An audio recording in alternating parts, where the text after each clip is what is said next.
The courtroom was silent, save for the occasional shuffle of papers and the quiet hum of the air conditioning. It was the kind of silence that made every cough or whispered word seem amplified, the kind that set everyone on edge. All eyes were on the defendant, a young woman whose presence seemed to command attention for all the wrong reasons. Dressed in designer from head to toe, her blonde hair perfectly styled, and her diamond earrings catching the light, she looked more prepared for a fashion shoot than a court hearing. Samantha Harper, or Sammy, as her friends called her, was the epitome of privilege. Born into wealth, she had lived a life where rules didn't apply to her, or at least she thought they didn't. She had the kind of confidence, or arrogance, that only came with never being told no. And today, she was in court for what many would call an egregious act of entitlement. The charges against her were serious: reckless driving, destruction of public property, and an alleged hit and run. But if you asked Samantha, it was all a misunderstanding. "Daddy's lawyers will fix it," she had said casually to her friends just a few nights before the hearing, sipping on an overpriced latte as if the law was just another inconvenience. She had no intention of taking the proceedings seriously. That much was obvious from the moment she entered the courtroom. Her oversized sunglasses stayed perched on her head despite the judge's repeated requests for courtroom decorum.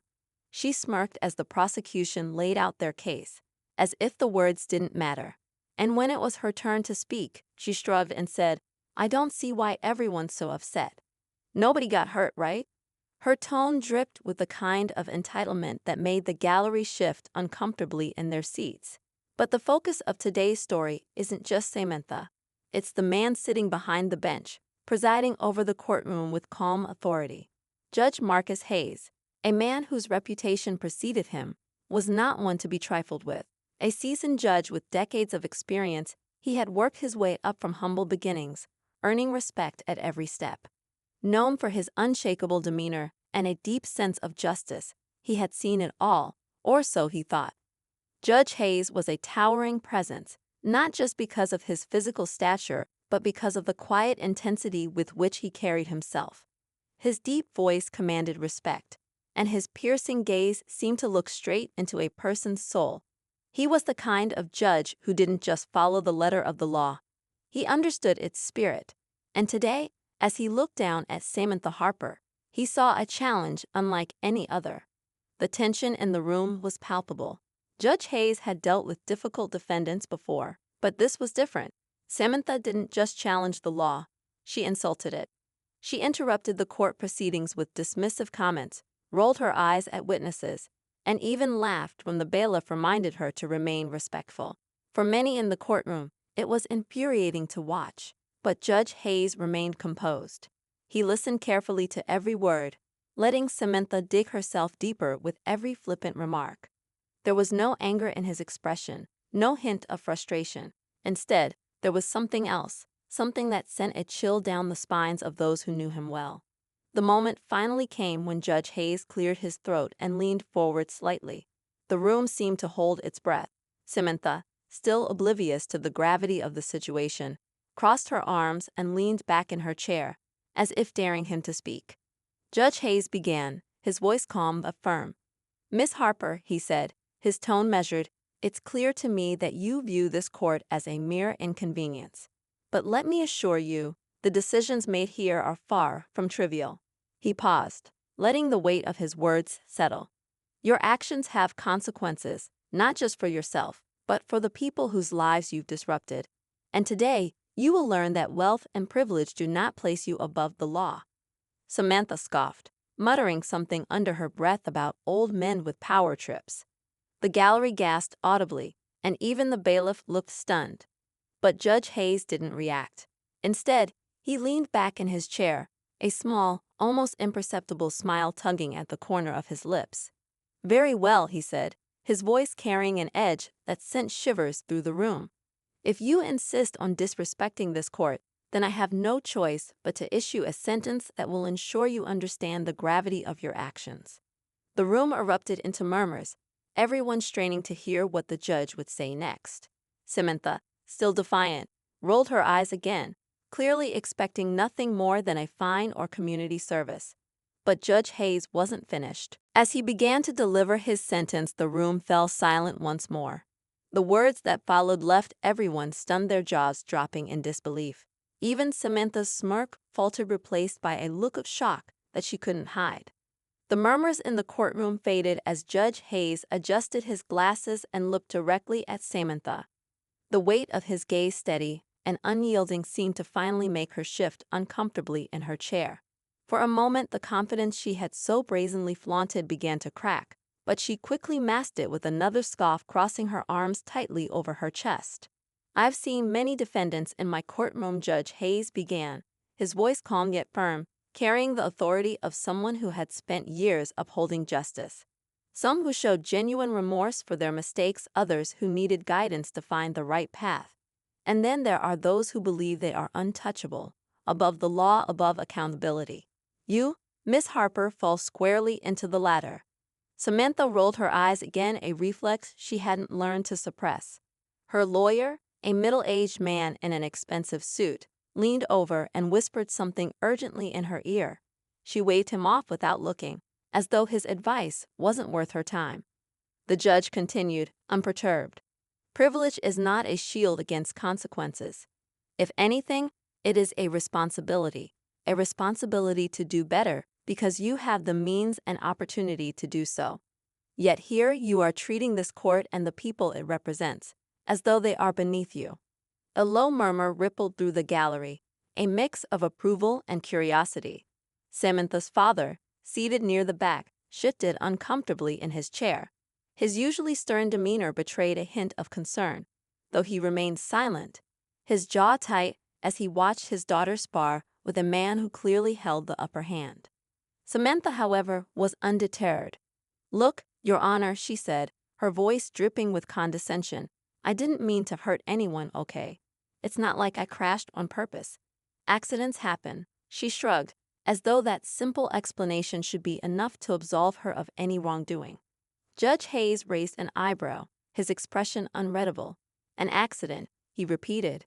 "Is that what you call driving through a park at 50 miles per hour, destroying public property, and endangering the lives of families enjoying their day?" "It was late," Samantha argued, her voice rising slightly. "Nobody was even there. And besides, I offered to pay for the damage. Isn't that enough?" For the first time, Judge Hayes let a flicker of emotion cross his face, a mix of disbelief and disappointment. "Miss Harper," he said slowly, "this is not about money. No amount of wealth can erase the recklessness of your actions or the disregard you've shown for others. This is about accountability, something I suspect you've never truly faced." The tension in the room was palpable now. Samantha's confident facade began to falter as the gravity of the situation started to sink in. Her lawyer tried again to interject, but Judge Hayes held up a hand to silence him. "I've read the reports," the judge continued, his tone steady but firm. "The property damage alone is significant, but what concerns me most is your behavior after the incident. Fleeing the scene, refusing to cooperate with authorities, and now showing utter disrespect to this court. This isn't just about what you did, Miss Harper. It's about who you are and the choices you continue to make." Samantha opened her mouth to respond but quickly closed it, unsure of what to say. The weight of the judge's words hung in the air, pressing down on her like a heavy blanket. For the first time, she felt something unfamiliar, doubt. Judge Hayes took a deep breath and leaned back in his chair. "Before I issue your sentence, let me tell you a story," he said, his voice softening just slightly. The unexpected shift in tone caught everyone's attention. Even Samantha looked intrigued, though she tried to hide it. "When I was a young man, long before I became a judge, I worked as a public defender," he began. "My clients were often people who had nothing, no resources, no support, no way out of the situations they were born into. Many of them made mistakes, yes, but those mistakes came from desperation, not entitlement. They didn't have the luxury of a safety net, Miss Harper. They didn't have the option to shrug off their actions and assume someone else would clean up the mess." The gallery was silent, hanging on every word. Judge Hayes's voice carried a weight of lived experience, a depth of understanding that couldn't be faked. One case in particular stands out, he continued. A young man, not much older than you are now, was caught stealing food from a grocery store. He didn't run, didn't resist. When the police asked why he did it, he said it was because he hadn't eaten in 2 days and didn't want his younger siblings to go hungry. Judge Hayes paused, letting the story sink in. Samantha shifted uncomfortably in her seat, a small frown creasing her forehead. That young man stood in front of a judge, much like you are now, Hayes said. But unlike you, he showed remorse. He apologized not just to the court but to the store owner and the community. He understood the impact of his actions and wanted to make amends, even though he had nothing to offer but his word. The judge's gaze hardened as he looked directly at Samantha. Do you see the difference, Miss Harper? That young man, with nothing to his name, took responsibility for his actions. And you, with every advantage in the world, refused to do the same. Samantha's face flushed red, but whether it was from embarrassment or anger, it was hard to tell. She opened her mouth to speak, but Judge Hayes held up a hand to stop her. I'm not finished, he said firmly. You seem to believe that your wealth and privilege will protect you from the consequences of your actions. But let me make one thing very clear. In this courtroom, justice is blind. It does not care about your last name, your bank account, or the designer clothes you wear. What matters here are your actions and the impact they have on others. The room was so quiet that the sound of a pen dropping would have echoed like a gunshot. Samantha's father shifted uncomfortably in his seat, his expression unreadable. Samantha herself looked visibly shaken, her confidence replaced by uncertainty. I will now issue my sentence, Judge Hayes said, his voice steady and unwavering. And I hope, Miss Harper, that you will take this opportunity to reflect on your actions and make a choice to be better. The tension in the room was almost unbearable as everyone waited for the judge to continue. Samantha stared at him, her defiance replaced by a flicker of fear. Whatever she had expected when she walked into the courtroom that day, this wasn't it. And then, with a measured tone that left no room for doubt, Judge Hayes began to speak, his words carrying the weight of justice and the promise of a lesson Samantha would never forget. Judge Hayes's voice cut through the tension like a blade. Miss Harper, you are hereby sentenced to 6 months of community service. During this time, you will work directly with individuals and families affected by reckless driving incidents. You will listen to their stories, help rebuild what has been lost, and gain an understanding of the consequences your actions could have had. Additionally, you will attend mandatory sessions on accountability and social responsibility. Samantha's jaw dropped. Community service. For 6 months. She couldn't believe what she was hearing. In her world, consequences usually came in the form of a scolding from her father or a fine easily paid off with the swipe of a credit card. But this was a punishment that couldn't be bought away. That's absurd. Samantha blurted, her voice louder than she intended. I don't have time for this. Do you have any idea how busy I am? The courtroom erupted into hushed murmurs, a mix of disbelief and judgment. Samantha's lawyer buried his face in his hands, clearly regretting taking her case. Judge Hayes, however, remained calm, his expression unreadable. Miss Harper, he said slowly, his tone carrying the weight of finality, you seem to misunderstand the purpose of this sentence. It is not meant to fit conveniently into your schedule. It is meant to teach you the value of accountability and the impact of your actions on others. If you fail to comply, you will face jail time. Her father, seated in the back, stood abruptly, his face red with anger. Your Honor, with all due respect, my daughter doesn't belong in this kind of program. Surely there's another way to resolve this. His voice was calm, but carried the same entitled undertone as Samantha's. Judge Hayes turned his attention to the man, his gaze steady and unflinching. Mr. Harper, he said, his voice firm, this courtroom does not cater to personal convenience or privilege. Your daughter is being given an opportunity to learn and grow from her actions. I suggest you let her take it. Samantha's father clenched his jaw, clearly wanting to argue further, but the intensity in Judge Hayes' eyes silenced him. He sat back down, his expression a mix of frustration and resignation. Samantha, meanwhile, slumped in her chair, her face a combination of anger and disbelief. She couldn't believe this was happening. 6 months of community service. She had plans, vacations, parties, events that required her attention. How could she possibly be expected to waste her time on something as ridiculous as this? As the gavel struck, signaling the end of the session, Samantha shot up from her seat, her designer heels clicking loudly against the floor. Without waiting for her lawyer or her father, she stormed out of the courtroom, her head held high but her mind racing. Outside, the media was waiting, their cameras flashing as reporters shouted questions. "Miss Harper, do you think the sentence was fair?" One called out. "Do you have any comment on the judge's decision?" Another asked. Samantha ignored them all, her sunglasses back on her face as she pushed through the crowd. Her father caught up with her just as she reached the car. "Samantha, stop," he said, grabbing her arm. "You need to let me handle this." She yanked her arm away, her eyes blazing. "Handle it how, Dad? He just humiliated me in front of everyone. You're supposed to fix these things." Her father sighed, running a hand through his graying hair. "I'll talk to the lawyers again, see if we can appeal, but you need to start taking this seriously, Samantha. This isn't going away." She scoffed, climbing into the car and slamming the door behind her. As the car pulled away, she stared out the window, her mind racing with anger and resentment.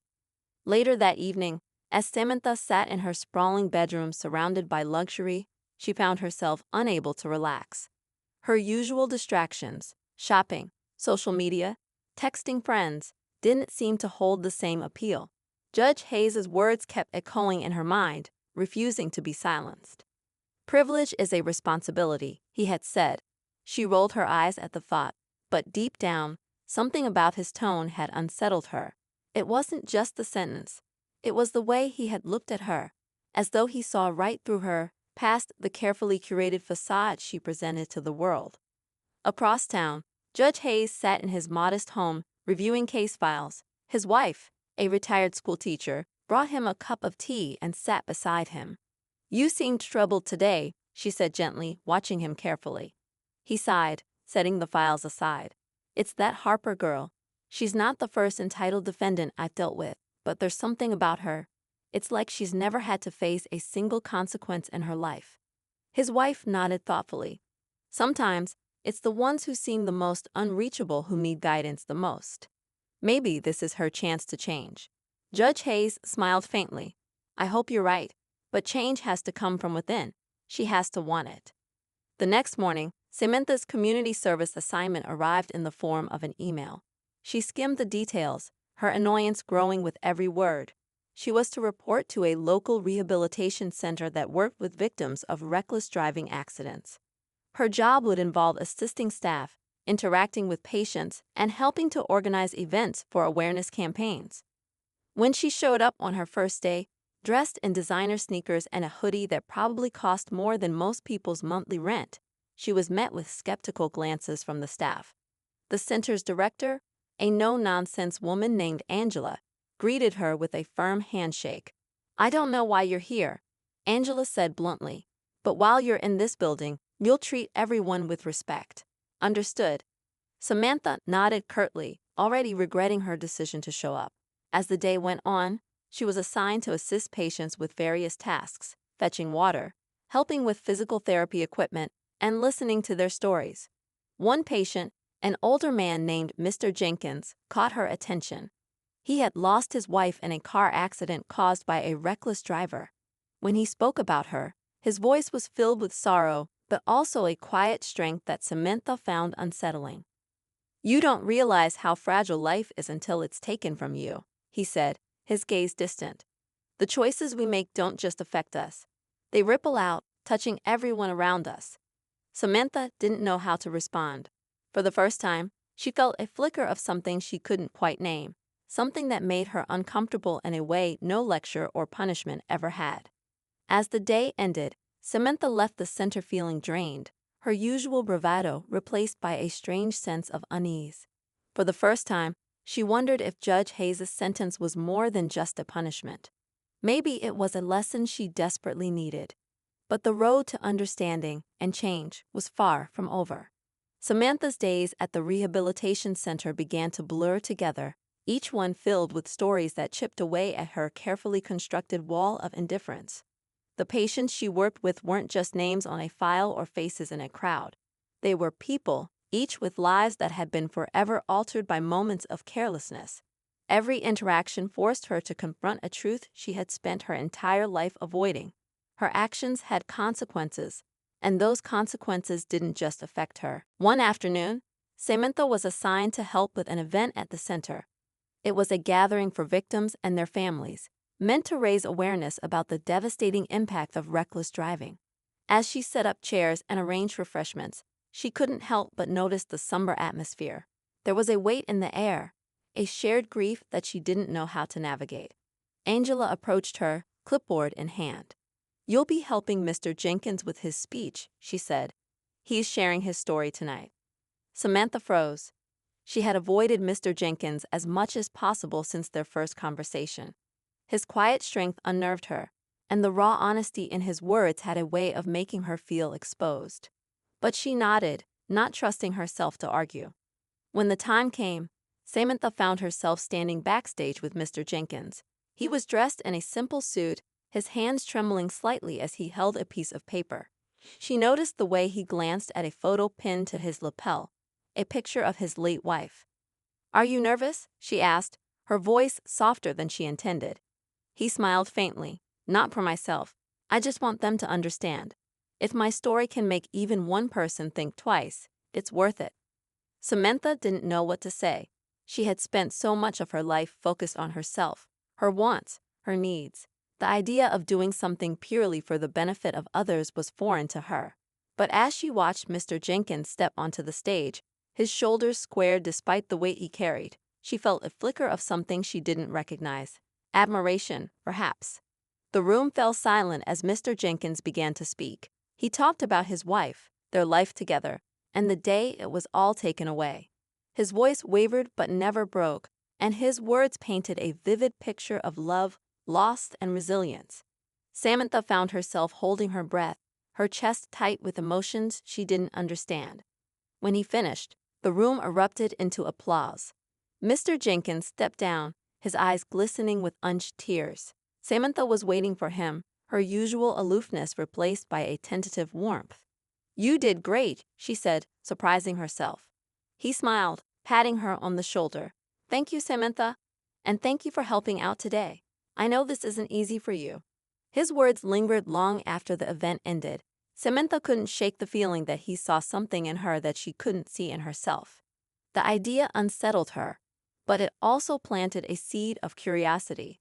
For the first time, she wondered if she was capable of being more than the person she had always been. But change didn't come easily. There were days when Samantha resented the work, when the weight of her sentence felt unbearable.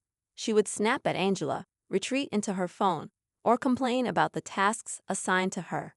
Yet, each time, she found herself drawn back to the stories of the people she worked with, their strength, their resilience, their ability to move forward despite everything they had lost.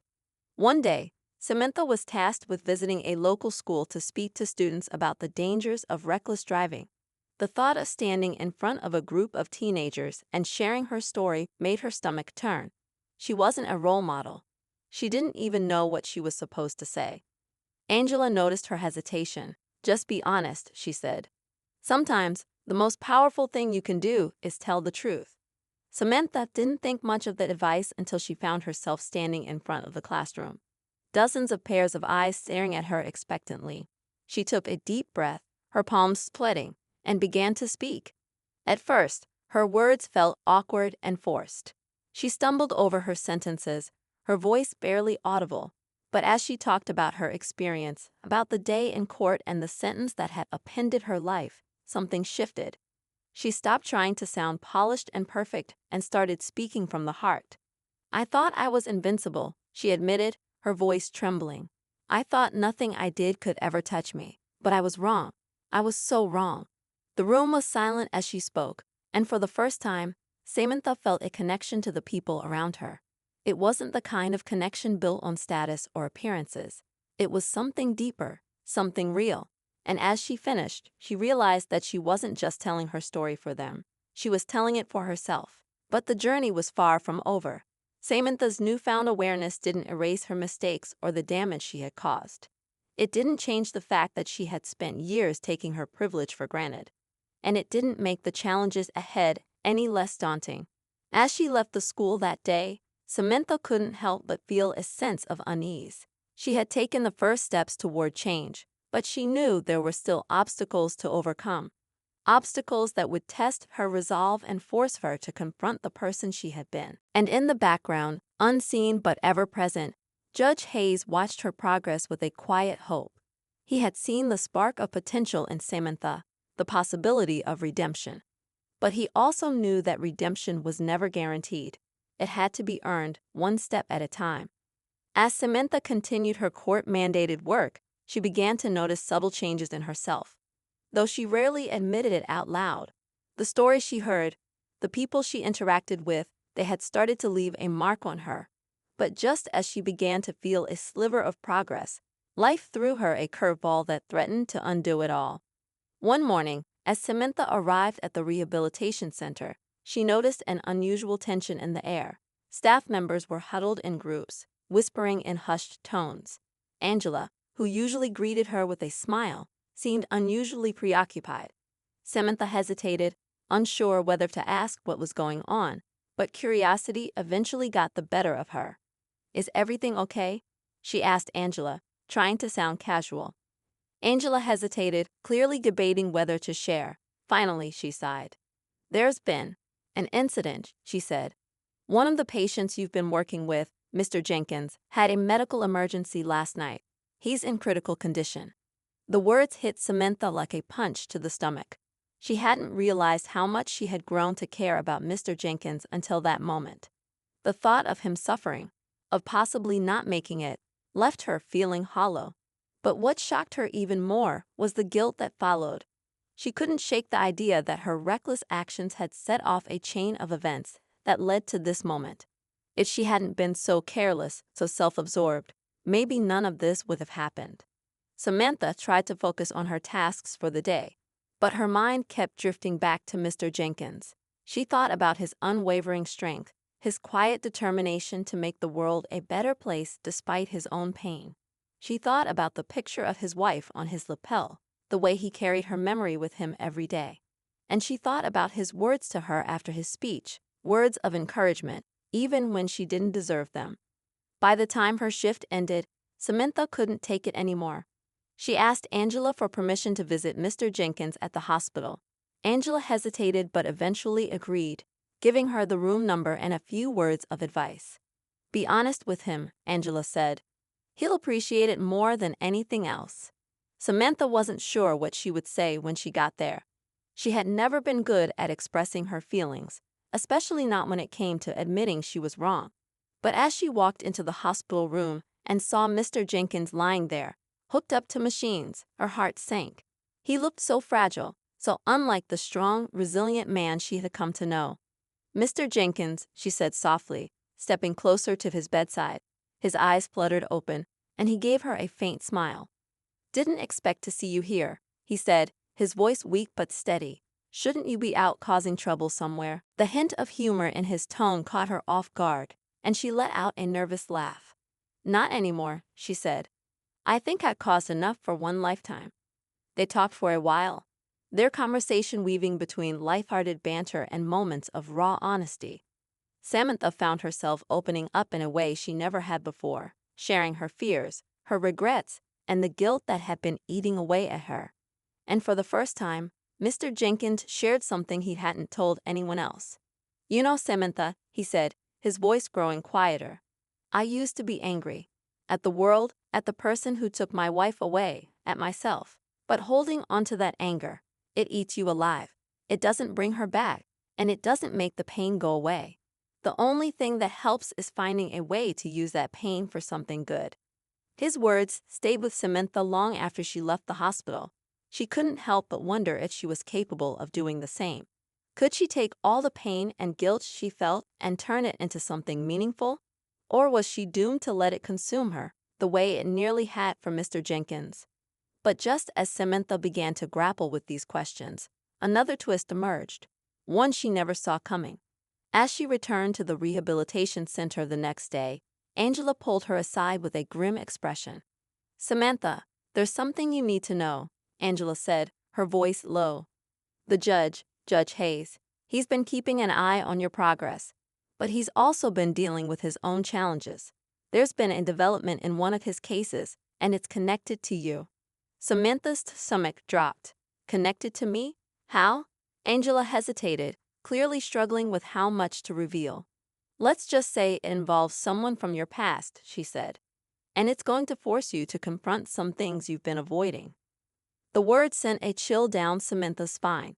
She had spent so much time trying to move forward, to leave her mistakes behind, that she hadn't considered the possibility of her past catching up to her. But now, it seemed, she had no choice. As the weight of Angela's words sank in, Samantha realized that her journey was far from over. If anything, it was only just beginning, and the challenges ahead would test her in ways she couldn't yet imagine, pushing her to confront not just the consequences of her actions, but also the person she wanted to become.